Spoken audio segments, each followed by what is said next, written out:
एक पिता की दर्द भरी कहानी। एक गांव में एक छोटा सा बच्चा था। उसके पिता तो थे, लेकिन माँ की मृत्यु हो गई थी।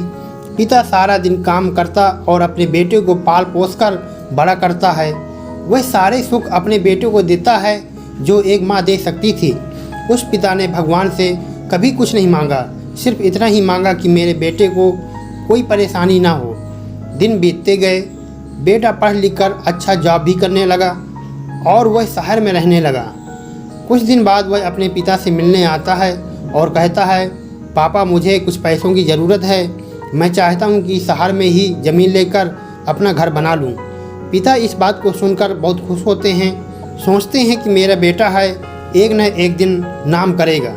ज़िंदगी भर की बचाई हुई पूंजी को निकाल कर वह अपने बेटे को दे देते हैं।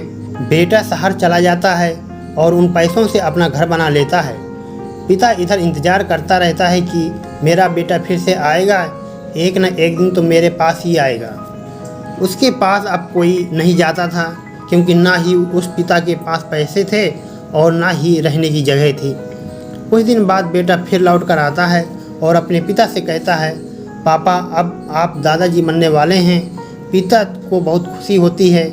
इस बात को सुनकर वह कहते हैं, तो मुझे मेरी बहू और पोता से कम मिलाएगा। बेटा कहता है, बस पापा थोड़े दिन और। पापा मुझे कुछ पैसों की ज़रूरत है। बेटे ने पापा से कहा। पिता के पास कुछ नहीं रहता है देने के लिए, लेकिन फिर भी कहता है, अच्छा बेटा तू रुक, मैं अभी आया कुछ पैसों का बंदोबस्त करके। पिता महाजन से कुछ पैसे उधार लेकर अपने बेटे को दे देता है और बेटा पैसे लेकर शहर चला जाता है। बरसों गुजर जाते हैं। पिता सोचते हैं कि मैं तो अब दादाजी बन गया हूँगा, मेरा बेटा पता नहीं मेरे नाती को लेकर कब आएगा। फिर सोचने लगते हैं, समय नहीं मिलता होगा, इसीलिए मेरा बेटा अभी तक आया नहीं, वरना आया ज़रूर होता। तब तक महाजन 2-3 आदमी को लेकर उस पिता के घर पर आता है और कहता है कि आपके वादे के मुताबिक मैं पूरे 3 महीने बाद आया हूँ अपने पैसे ले जाने। पिता कहते हैं, मेरे पास पैसे नहीं हैं देने के लिए।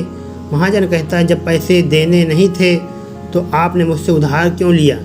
तभी पिता कहते हैं, ठीक है रुको, मैं तुम्हारे लिए पैसों का बंदोबस्त करके आता हूँ। और वहाँ के नज़दीकी अस्पताल में चले जाते हैं। वहाँ जाकर अपना ब्लड डोनेट करते हैं और अपनी एक किडनी बेच देते हैं और उस महाजन का कर्ज छुटा कर देते हैं। किडनी बेचने के बाद उनकी स्थिति और भी ख़राब हो जाती है और वह उस आस में जी रहे होते हैं कि मेरा बेटा एक दिन ज़रूर आएगा।